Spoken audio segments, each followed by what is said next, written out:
अस्सलामुअलैकुम नाज़रीन इकराम, रोशनी light channel की तरफ से आप सबको खुश आमदीद। मेरी वीडियो देखने वाले पाकिस्तानी और हिंदुस्तानी नाजरीन को उनका यौम आज़ादी मुबारक। जबकि यौम आज़ादी पाकिस्तान की बात करूं तो ये एक रोशन ख्वाब की ताबीर है जिसे हमने बेशुमार कुर्बानियों के बाद पाया। आज़ादी एक अनमोल नेमत है, इसकी कदर कीजिए और आने वाली नस्लों को भी इसका शऊर दें।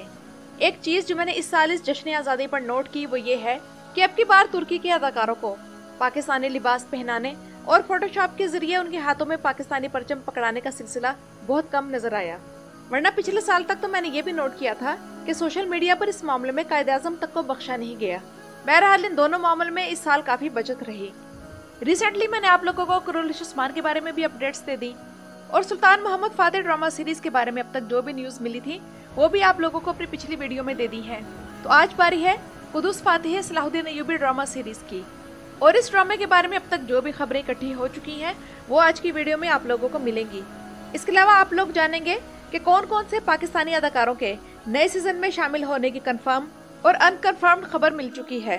तो अब अगर इस ड्रामे के बारे में बात करें तो सलाहुद्दीन अय्यूबी ड्रामा सीरीज के दूसरे सीजन का सिनेरियो लिखा जा चुका है और इस सीरीज के प्रोड्यूसर एमरे कोनक ने ऑडियंस से वादा किया है कि एक अमेजिंग सीजन हमारा इंतजार कर रहा है।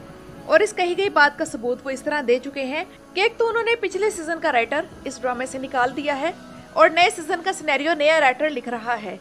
तो इस हिसाब से एमरे कोनक ने स्टार्ट तो बहुत अच्छा लिया है कि इस सीरीज का पिछला राइटर बदल दिया है जिसने इस सीजन 1 की कहानी में सलाहुद्दीन अय्यूबी को जंगलों और दरख्तों के दरमियान दौड़ा कर और लड़ा कर मदाहों का सारा मजा खराब करने में कोई कसर नहीं छोड़ी थी। उम्मीद है कि इस बार सीजन तारीखी होगा। और दूसरा अच्छा काम एमरे कोनक ने जो किया वो ये है कि नए सीजन के लिए बहुत से अदाकार पाकिस्तान से लिए गए हैं और अब तक पाकिस्तानी अदाकारों के सीजन 2 में शामिल होने के हवाले से जो खबरें मिली हैं इसमें उशना शाह, अहमद अली अकबर, दुर्फशाह सलीम और आयशा उमर तो कंफर्म है। लेकिन इनके अलावा कुछ ऐसे अदाकार भी हैं जिनके बारे में अगर खबर मिली है तो इसकी तस्दीक नहीं हो सकी। इनमें हमजा अली अब्बासी काबिल जिक्र है। लेकिन इंटरेस्टिंग बात यह है कि पाकिस्तानी अदाकारों के सीजन 2 में शामिल किए जाने के खिलाफ सबसे ज्यादा एहतजाज पाकिस्तानी ही कर रहे हैं। किसी का कहना है कि पाकिस्तानी अदाकारों को तुर्की जुबान नहीं आती तो उनकी आवाज की डबिंग ड्रामे की क्वालिटी को गिरा देगी। उनके मुताबिक चेहरे के एक्सप्रेशंस और डायलॉग्स की टोन से उनकी अदाकारी मैच नहीं करेगी और चूंकि डायलॉग डिलीवरी और स्पीच टोन्स अदाकारी की बुनियाद होते हैं तो डबिंग के साथ हम सिर्फ इन अदाकारों की अपीयरेंस और चेहरे के एक्सप्रेशंस ही देख सकेंगे, जिसकी वजह से ये किरदार फेक लगेंगे। वैसे पर्सनली मैं भी इस बात को दुरुस्त समझती हूँ, इसलिए मेरे लिए तुर्की के किसी ड्रामे को देखने के लिए बेस्ट ऑप्शन डबिंग से ज्यादा सबटाइटल्स होते हैं। तो अब ये तो आने वाला सीजन ही बताएगा कि पाकिस्तानी अदाकार एक टर्किश ड्रामे में काम करके कितने कामयाब होते हैं और मद्दाहों को कितने पसंद आते हैं। लेकिन यहाँ मैं एक बात जरूर करना चाहूंगी, वो ये कि कितनी अजीब बात है कि ज्यादातर पाकिस्तानी अदाकार और अदाकाराएं एर्तुगरुल ड्रामे के खिलाफ थे, लेकिन अब यही अदाकार इन टर्किश ड्रामों का खुद हिस्सा बनना चाहते हैं। जाहिर सी बात है कि जब उन्होंने देखा कि अवाम इन टर्किश शोज को पसंद कर रही है तो उन्होंने सोचा कि क्यों ना इनका हिस्सा बना जाए। और इससे भी बेहतर ये होगा कि अगर ऐसे तारीखी ड्रामे पाकिस्तान में बनाने शुरू कर दिए जाएं। मेरी बहुत ख्वाहिश है कि राय मोहम्मद खान खरल, अजब खान आफरीदी या तीतू मीर जैसे मुसलमान हीरोज जो इस खित्ते से ताल्लुक रखते हैं इन पर ड्रामे बनाए जाएं। और अब जो पाकिस्तानी अदाकार कन्फर्म्ड है और नॉन कन्फर्म्ड उनकी तरफ आते हैं तो अहमद अली अकबर, आयशा उमर और दुर्फशाह सलीम के बारे में तो इसलिए कन्फर्म है कि इन्होंने अपने इंस्टाग्राम पर स्टोरी डाली थी जिससे अंदाजा हुआ कि ये सलाहुद्दीन अय्यूबी की कास्ट ज्वाइन कर चुके हैं। जबकि उशना शाह के बारे में, सलाहुद्दीन अय्यूबी के बारे में सोशल मीडिया अकाउंट्स, पेजेस और ग्रुप्स वगैरह ने खबर शेयर की थी। लेकिन हमजा अली अब्बासी और अदनान सिद्दीकी के बारे में अभी तक कंफर्म नहीं है। जबकि नाज़रीन इकराम, सीजन 1 के जो अदाकार दूसरे सीजन में आएंगे इनमें महमद अली नूर ओगलो यानी सुल्तान नूरुद्दीन जंगी नए सीजन का हिस्सा बने रहेंगे। ये एक बेहतरीन फैसला है क्योंकि अभी तक सुल्तान नूरुद्दीन जंगी को इस पिछले सीजन के राइटर ने उस शान शौकत के साथ नहीं दिखाया जो तारीख का हिस्सा है, बल्कि सुल्तान नूरुद्दीन जंगी एक ऐसा हुक्मरान दिखाई दिया जो आराम से अपने रिश्तेदारों से ब्लैकमेल भी हो जाता है और बहुत सी सिचुएशंस में कमजोर भी पड़ जाता है। और तुर्की की जर्नलिस्ट बरसन आल्तुनताश की खबर के मुताबिक कुदुस फातेह सलाहुद्दीन अय्यूबी के दूसरे सीजन की शूटिंग अगस्त के दरमियान में शुरू हो जाएगी। तो आज 15 अगस्त है और उम्मीद है कि आज कल में शूटिंग शुरू हो जाने की खबरें मिलने लगेंगी। और अब नाज़रीन इकराम इस तरफ आते हैं कि एमरे कोनक ने सीजन 2 में शामिल करने के लिए किन अदाकारों को अब तक साइन कर लिया है। इस हवाले से जो सबसे पहला नाम है वो एक बहुत जबरदस्त अदाकार का है जिसने नए सीजन को ज्वाइन किया है। इसका नाम कैबोर्क मलिक यान है। ये एक आर्मीनियन इंग्लिश अदाकार है जो कि हॉलीवुड की फिल्मों में भी काम कर चुका है और ये एक वर्सटाइल परफॉर्मर है। और इस अदाकार की एक और स्पेशलिटी ये भी है कि ये पाया तख्त सुल्तान अब्दुल हमीद में पारवोस आफंदी का किरदार अदा कर चुके हैं।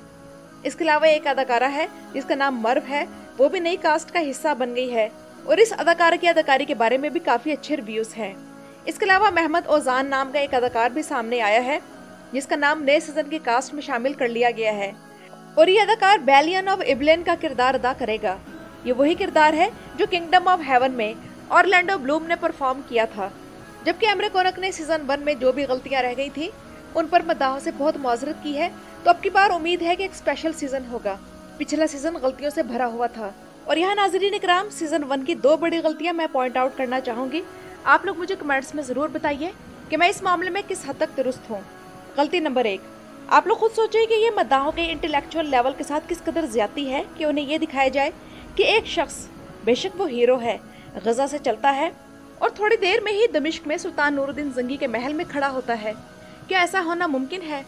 मैं जानती हूँ कि ये ड्रामा है और ड्रामे की रिक्वायरमेंट कुछ इस तरह की होती है कि हर चीज को बारीकी के साथ नहीं दिखाया जा सकता, लेकिन ऐसा भी नहीं है कि आप लोग मद्दाहों को ये दिखाना शुरू कर दें कि सलाहुद्दीन अय्यूबी इंसान नहीं, कोई माफूकुल फितरत चीज थे या फिर उनके पास कोई टाइम ट्रेवल मशीन थी। गलती नंबर 2, सलाहुद्दीन अय्यूबी को कुर्द के बजाय तुर्क दिखाया जा रहा है। सलाहुद्दीन अय्यूबी की तारीख तो कोई ढकी छुपी बात ही नहीं है। इन पर मुस्लिम और गैर मुस्लिम मुसन्निफीन की दर्जनों किताबें मौजूद हैं और उन किताबों में जो हुलिया सलाहुद्दीन अय्यूबी का लिखा हुआ है, एमरे कोनक का सलाहुद्दीन अय्यूबी बिल्कुल भी उससे मैच नहीं कर रहा।